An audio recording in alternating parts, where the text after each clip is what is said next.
So once our tray is completed, unless you want to leave it plain, you usually want to put something on the bottom to protect the jewelry and whatever.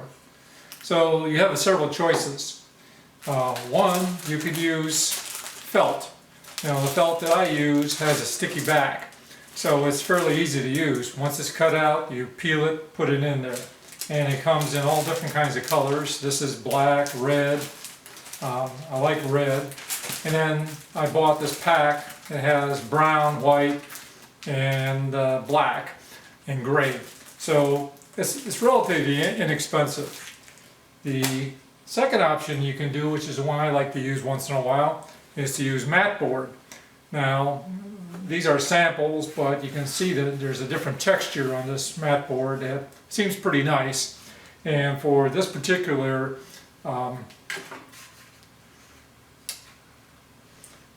wood, that I think it would match very well with this type of mat board. So I'm going to use this in this example.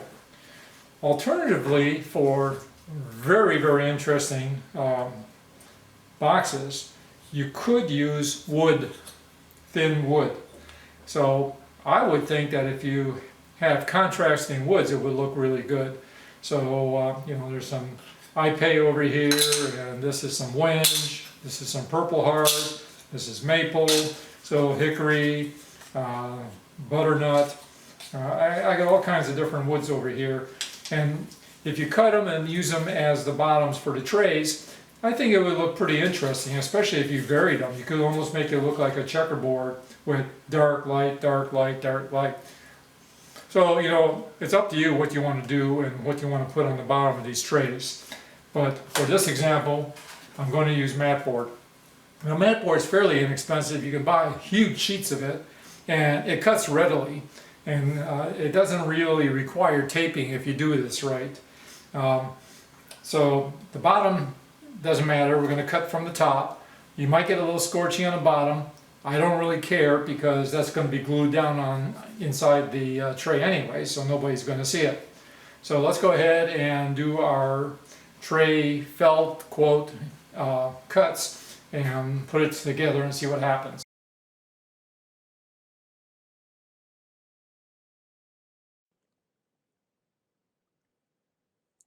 In order to make my tray and my felt or mat inserts, I'm going to use a program that I created called Stock Shapes. Now when I load up Stock Shapes, it's going to give me my cut parameters, and I know that the cut parameters are going to be 18 at 60 to cut out my plywood, and they'll be 18 at 30 to cut out my mat. So the first thing I'm going to do is I'm going to go to the tray maker, and you can see that for a stock 4x2 it created this, but I want to change that. So I'm going to do that, and I'm going to say how about 4x3. I think I'm going to like that better, and I'm going to change my sizes. So the sizes I measured are 237 millimeters in length and 139 millimeters in width. So you can see that everything all changed here. And my height is 25.4, which equates out to about an inch. So I go over to the side here, and my thickness of my wood is about 5.0, so 5.2 is good enough. I'm going to put some tabs in, and for this particular tab here, you can see where my arrow is pointing. That's what this is indicating. So I'm going to make a 5 millimeter tab here.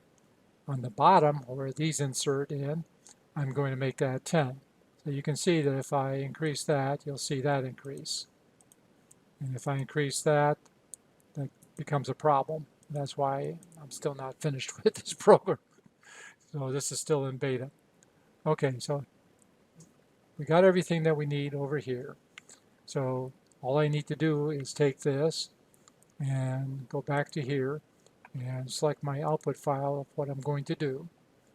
So I'm going to put it in the bird box, and I'm going to put it as bottom tray 4x3. save, and then create that file.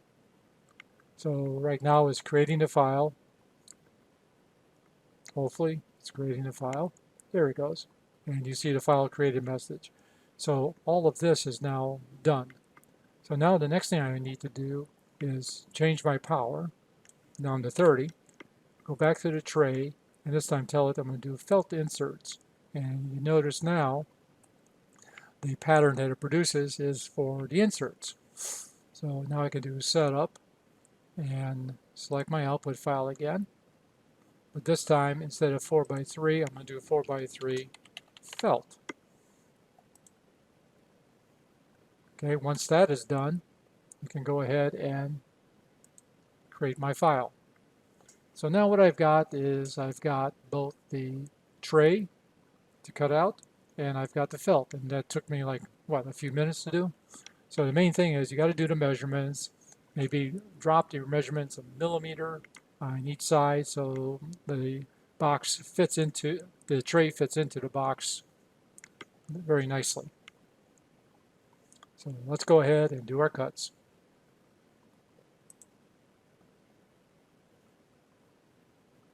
Cut our felt, or mat in this particular case. I'm going to use my standard light burn program for transferring the data over to my laser. So I open up my project and I have my top tray felt subroutine already created. So I open that and this is it. So first thing I'm going to do is take a look here. This is my tray and these are my felts.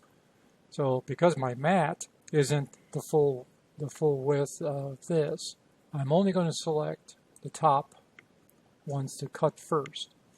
Now my parameters for cutting is fairly simple. I'm going to go ahead and cut, I think the mat goes at 30 watts, and I'm going to do a minimum of 15.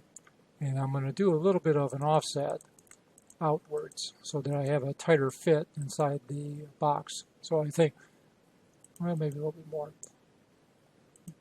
So 0.009 is probably pretty good for my laser at this particular speed. So now that I have my outlines, I can now go ahead and send it off to the laser by hitting the start button.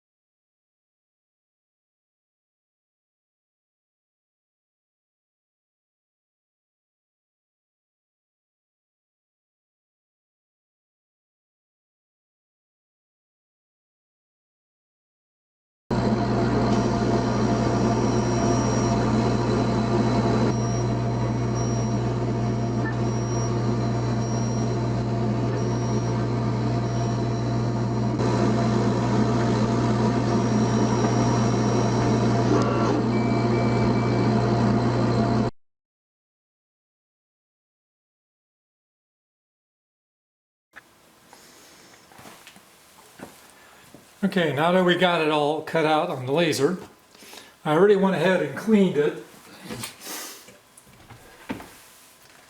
I don't use masking tape, which you could do to avoid the char, but right now I've been using a 70% alcohol. It does a pretty good job of removing most of the char. I would prefer to use acetone, but this really affects my head and I'm loopy enough as it is. So alcohol does a good job and it doesn't raise the grain of the wood too badly. Now remember, if you're going to sand this down, you should sand it down before you put it together. Because if you sand it after, it's going to be very difficult to get. So always remember, sand first, then put together.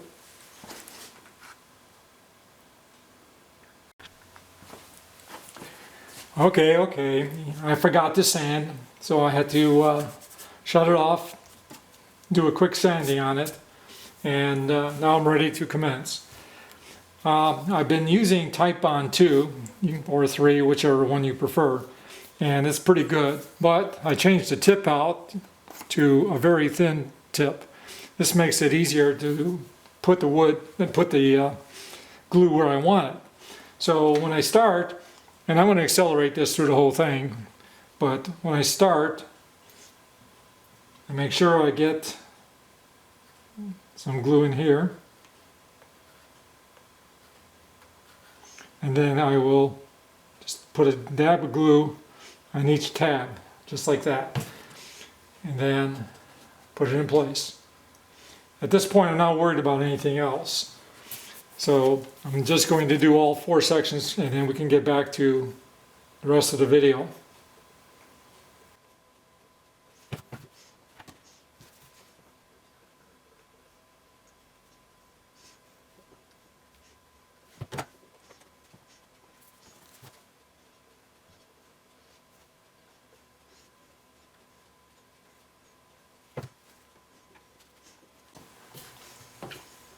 Okay, so now we're back live,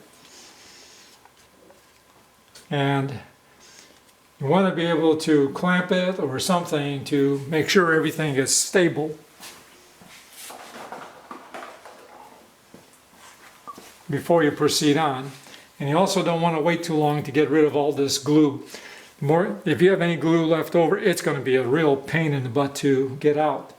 So just real quickly, I use Q-tips, and you can just brush up on the inside of this, and that will remove most of the glue that you have. Glue on the outside here you'll take care of by sanding, so that's not too much of a deal. But the more you can get off now means that you don't have to sand as much later, which is really, really, really good.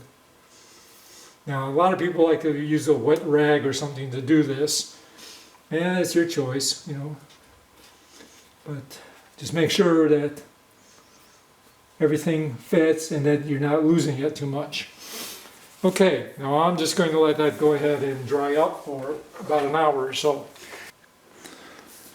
And now that I remembered once again, that I had to sand, okay, we'll start all over again with doing the middle. So now we're going to do the 4x2 insert tray that we're going to do. So again, I have the centerpiece over here, and then I'm gonna put the glue not too liberally, but I'm going to put some glue on the inside of all of these. Very easy to do. Okay, that should be enough, maybe a little bit too much. Now, the problem is you also want to make sure everything gets really super square here when you put this together. Because if you don't have it right, your felt or whatever you're going to use for your bottoms is not going to work right. So, put the first one in, and I've got these squares I made, and we're going to clamp this as close as possible so that we get the 90 degrees. And this is the way I do it. Okay, so that gets us this 90-degree section over here. So the next one is the same. You put it in, and we want 90 degrees again. You want to make sure you don't move these things too much. Okay, now you got two problems. You don't have another square unless it's really small to fit in between here. Now, I got one of these for Christmases. This is a small little 90-degree edge. I got this for my, what is her, daughter-in-law? Yeah, that's it. And I love these things. I use them a lot. So I could do that and get that set up. And that's all I got to do. Then I move to the last one, put that in place, and I will again use the squares that I made and put that in there. And I'll clamp that down, but I don't really need to.